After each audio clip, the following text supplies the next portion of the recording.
Hi everyone, I'm Jessica. Welcome back to my channel. Today we're starting week 7 of the Nona Quilt Along. This right behind me here is the Nona quilt, so if it's the first time you're hearing it, go back to the beginning of the series. There is a ton of blog posts and YouTube videos telling you how to make this quilt every step of the way. And so far in the Quilt Along, we have made our blocks. We have our A blocks and our B blocks. We have all 30 blocks made. And now this week we're gonna start assembling. And by the end of this week, you're gonna have a completed quilt top. So let's get started. The first step in the process today is to take all the blocks and lay them out somewhere flat. I usually just use an open carpet, somewhere that has a lot of space to spread out. If you are already a quilter and you have a design walls work perfect. The blocks just stick to them and you can just look at them vertically instead of having them spread out all over your floor. But any place that you have some space to spread these out, what we're going to do is you're going to refer to the Nona quilt pattern and you're going to lay the quilt blocks out as specified in the pattern. So we're doing 5 rows across and 6 rows down. When we're starting the first row, we start with a block A and then we alternate. So again, you can refer to the layout in the PDF pattern because it will tell you exactly how to do it and it has a little diagram to show it too. So that's the first step. We're laying out the blocks. Once you have, I usually, when I'm starting, I just lay them out just randomly. And however it is, even if I have some of the exact same ones right next to each other. I just need to get them on the surface and just start working. After I have them all laid out, then I take a look at it. And then I start moving blocks around based on color preference, how things look next to each other, the overall style that I'm going for, and then I keep moving the blocks around until I like how it looks. And then once I like how it looks, I will start sewing rows together. So for this quilt, originally I intended on doing it randomly, as you can see in the pattern cover. But as I was playing with these charm squares in the 9-patch week, I realized there's a really beautiful rainbow. So I decided to do mine as like a rainbow kind of effect. That's how I'm gonna work on laying mine out. So let's go get started. I have laid out my quilt here and I rearranged the pieces as many times as I need to make them work, and this is what I've come out with so far, and I really like this. Excuse all my kids' toys because this is the spot that in the house that works the best. So I just want to show you the whole quilt. Now that I have this all laid out, I want it to stay exactly like this. Sometimes I take a picture so I won't forget, especially in the beginning when I was quilting, I would take a picture. The picture would help because if anything got out of order, I always knew what to go back to. So I don't do that anymore because I'm more confident in my assembly, but in the beginning, that was a helpful tool. Now there's a couple ways you can work with this quilt top. We're gonna do, the more beginner way. And what we're gonna do is we're gonna assemble rows. So if you want, sometimes I used to safety pin row 1 onto the first block, row 2, row 3, row 4, row 5. So I didn't mix my rows up. You could safety pin, just write that on a piece of paper or a fabric scrap and just pin it to the first blocks of every row so you know which one. So 1, 2, 3, 4, 5, and 6 is down here. The way I do this now, I just want to run over it so you know it's even a possibility, is I assemble it just like we assemble the 9 patches in a grid. So I will assemble the first 2 blocks of every row and I'll sew them together. I keep my threads hooked and I just keep doing. I chain piece the whole way. Then this is like, just pretend this is a 9 patch now, forget the other rows. I open this up and I would sew my 3rd row to the 2nd row and I would keep everything hooked. Then I would open it up again and I'd sew my 4th row to the 3rd row, and then I'd open it up and I'd sew the 5th row to the 4th row. And then when you're finished, you could like shake the whole quilt top and it will not come out of place. Everything is set, it's just a grid. And then all you need to do is just sew the horizontal seams. So that is like my favorite way. It's how I do everything. But since this is like your first quilt, I want to show you the more beginner way of starting. So what I would do here is, like I said, I would mark row 1 on here, and then I'm going to take these blocks and just pick them up and stack row 1. Then when I get to the sewing machine, I'll show you how we just sew these together. but I would do that row 1. Then I would do the same thing. And if it's possible, I like to leave this out on the floor, unless if you have to pick it up right away, just number your stack. So you'd have row 2, row 3, row 4, row 5 in a stack like this. And then the way that the text is written, so I would actually write out row 1, and then the way that the text is written shows you the correct orientation of the block. So I would pin it with my words so I could read it from this direction, so that way if I like turn this at all, I still know what is the correct direction of this, because we're going to be nesting our seams, and so each block has a correct direction. So I use the words to show me the correct position of this block. So if you have to pick them up, just write all the rows and then stack them like this and then carry them over to your sewing area. If you don't have to pick this up right away, I still like to make the stacks, but I just leave them here and then I come one at a time and I get them to sew. So here I have brought stack 1 over to the sewing machine, and we're gonna assemble this whole row, and we're going in order because the way we stack them is in order, left to right. So I take the first block off the stack, and then I take the second block off the stack, and the second block goes on the right, just how we had it on the floor or your design board or wherever you had it. Now the way we press these seams is so that they would nest. So my seams on this block are going up and away, and my seams on this block are going down and in, and it's the same on this side too. So when we take the right block, which is block 2, and we lay it on top of block 1, you're gonna see that this seam's gonna nest, and this seam down here is going to nest. So if you wanted to pin, now these are bigger, way bigger than we used to deal with the 9 patch. So you could put your pin in the seam, you could put 1 or 2 here, whatever you like, and then another one here, however many pins you want to hold this steady. And then we're gonna sew here with 1/4 inch seam allowance. And the way I do it without pinning is I match up the seam, and I can feel here if it's flat. And then I'm matching up to know that I'm straight. This seam right here will also nest. So I'm matching those up so I know that I am actually straight. Then we're gonna start sewing here with 1/4 inch seam allowance, just like we have for the whole quilt.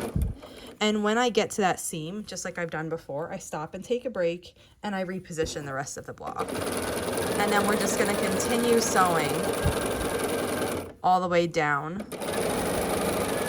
this seam.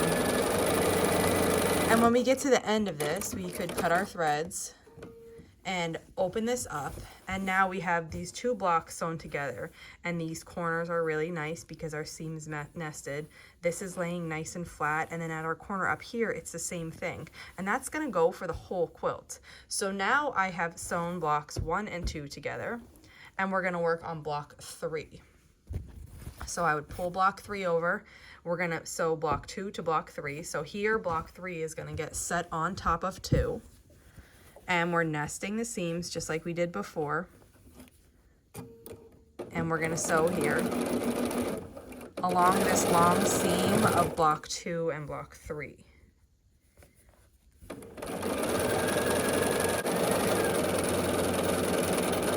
And when I'm doing this, I'm making sure, just like we did before, like I'm using an actual 1/4 inch here, and that everything is lining up correctly the whole way down.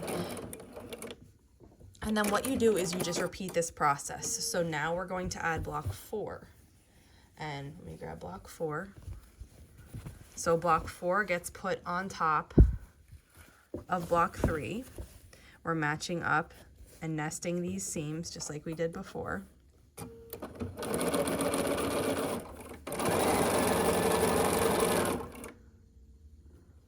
And we're almost there. So far we've done 4 blocks. Now I'm gonna open this up. Oh, it slipped away. And I'm going to add the 5th block on. So I have the 5th block here. We're gonna do just like we did before for all of these blocks. And this, you know, assembling these rows in the quilt top, we have 6 rows. They're done exactly the same way for every single one. So you're just gonna spend your time assembling these rows here. And now we have a row. So I like to keep that pin. If we had a pin in there saying row 1, I would keep it in so we didn't get it mixed up, and we know where this would go in the placement of the quilts. So let me add that now. I have a scrap of paper. And again, I like to keep the placement of the words the correct direction of the row. So you could do a safety pin or a straight pin here, one of your quilting pins, but I would just take it and I'll just poke it through, put this on, and then that way, this, even if this gets like draped somewhere where I'm sewing the other rows, I have this, I know I'm row 1, I know this is the right direction of it, and I can just move on from this row and work on the other 5 rows. Now, in some quilts, this row would be like really long, depending on how big your quilt is, right? Because your row is like almost the width of your quilt, unless you're going to add borders on the outside. So I have my row here, and we're not adding any borders to this. This is as wide as our quilt is going to be. So we're going to take this row and just set it aside for now, and then we're going to work on assembling all of the other rows. So now I have all my rows together and they're labeled correctly with the correct direction of the words, so I know how to sew them together, and now we're going to work on sewing them together. So now we're going to start putting the rows together. And if you remember when you had it laid out on your floor or your design board, this is how we had it. So I had row 1 here, my text is written facing this way, so I know row 2 goes here. And then what you're going to do is it's just going to be exactly the same as when we were sewing the blocks together into rows. It's just longer. So I like to just get some of it on my lap, and then I take one step at a time, one block at a time. So if you wanted to, I think what a lot of people do is they pin the entire row. So they lay the row out on a big area, put all your pins in so everything's straight. That's definitely awesome. That works. You can do it like that. I like to do it one block at a time with no pins. So here I do it just as if we were sewing one block together.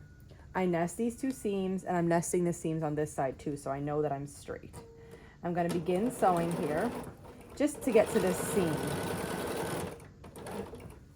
Now that I'm at that seam, I can take a minute and I'm going to straighten it out so that I'm nesting this seam. We're going to sew down this block. Okay, now we're coming to the junction where 2 blocks meet. So what you have to decide here is which way this middle seam is going to go. If there's no like block telling me or forcing me to have the seam one way, I like to just make one row all one way and the bottom row all the other way. So for this row that's on top, which is row 1, I'm going to take all of the seams between blocks and push them that way, which means underneath they're going to go the opposite way. So I did that one. Now I'm going to take a minute and get my next seam aligned, and I'm just going to keep doing this down the whole quilt.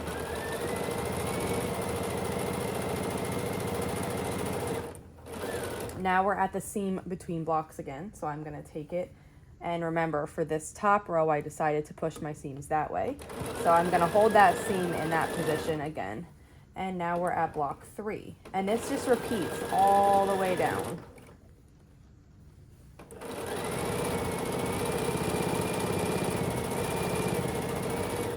And did you see what I did there?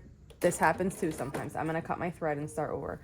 This, I had a little waggle of my seam here. I wasn't paying quite attention. So what I like to do if that happens, I go to the part where I have a good seam and I start sewing. I back stitch a little bit, and then I'm just going to sew over this with the correct seam allowance. Right there is where I did a little bit of a waggle. That'll straighten it out, and that little bit will stay in the seam allowance and it just won't matter. So now I'm going to continue again. I'm at the next block here. Okay. We are almost at the end. We're approaching the last block. I'm just going to get these seams the way they should go, how I've been doing them. So my top seam goes that way. Now we're on the last block, and we can just come down here and sew this. I get to that seam, I'll stop a minute and adjust just for the ends. And now when I open these up, I have these 2 rows sewn together. Let me pull it back and show you. So these 2 rows are sewn together. Everything should be nesting really nice all the way down and along. And you're just gonna keep going in this manner, adding another row. So we would come back here, put row 3 here, and then flip this part onto row 3 and sew that. Do the same thing for 4, 5, and 6 until we have all the rows sewn together.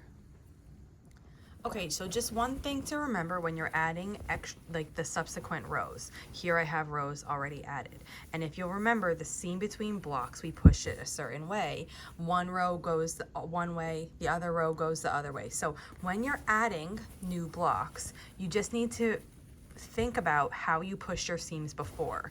So over here in this block underneath, I pushed my seams this way. So that means here, to make this lay flat, the bottom needs to be pushed the same way toward me, and the top needs to be pushed away from me. So it's just something that you need to be checking when you're going on to add new rows, that you're putting the seams between blocks in the same direction that you put them when you added the row before it. So it's just something to pay attention to, so that you're pushing your seams in the correct direction and that it's laying flat row to row. So you're gonna look at the row before the one you're working on now. And for the first and second, like for the first row, it's arbitrary, so just pick one. Once you have 2 rows sewn together, for every row after that, you need to stop and just make sure that you're putting the seam in the correct direction. And if you were consistent and you did the same direction for every seam in the row, then you can just speed by and remember, oh, I'm pushing my top seam that way for all the blocks. Then when you get to the next row, on your first seam between blocks, you just want to double check it, because you want those seams to be going, like for each one to be laying flat. So if on this side I'm pushing it this way, that means on the other side I have to push it that way on this block too, the same way, so that these are gonna lay nice and flat when we're finished and we press this quilt top. So it's just something to keep in mind. Row to row, you need to make sure your seams between blocks are going the correct direction. So you'll see, now we have our quilt top assembled, and all the rows are sewn together. It's looking really beautiful. And this is the time, if you put your papers in, to take out your notes with saying the rows, because you don't need them anymore. Everything's all assembled and it's looking great. So we have finished assembling our beautiful quilt top, and we're all set for this week. If you have any questions on assembling this, putting the rows together, just leave it in the comments below and I'll be sure to answer. And if not, I will see you back here next week where we're going to baste and quilt this quilt. Thank you so much for following along with me, and I'll see you back here soon.